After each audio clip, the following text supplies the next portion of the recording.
كوكب الارض علاقتنا بيه انتهت، خلصت وبقينا كلنا شبه بعض. احنا لازم نشوف لنا كوكب تاني نعيش عليه.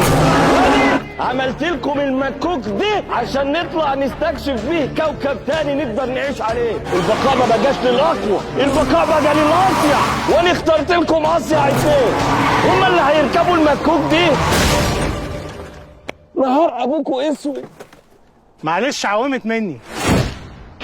تعمل لي شبح على الارض؟ طب تعالى لي على الفضاء. ودلوقتي كل واحد فيكم يقدر يختار اللي هيطلع معاه.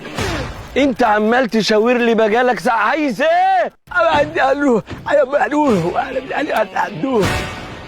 انت شكلك فاهم واسلوبك لابق في الكلام.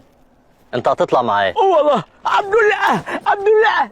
طب ممكن تطمنونا عليكم لما توصلوا؟ معلش ممكن ازود حد؟ طبعا. انت فاضيه؟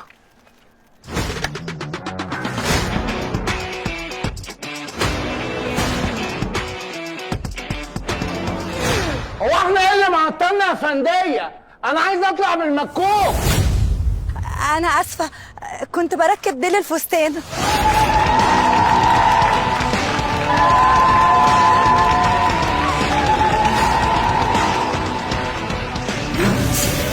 وزن زيادة في المكوك يا فندية، خفوا نفسكم.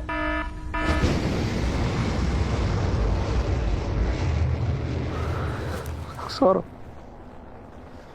البت كانت حلوه قوي.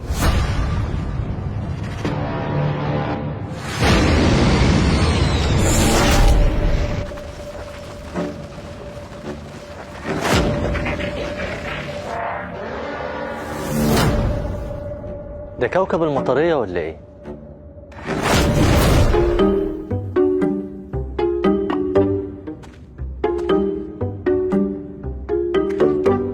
احنا مش سيبناه هناك؟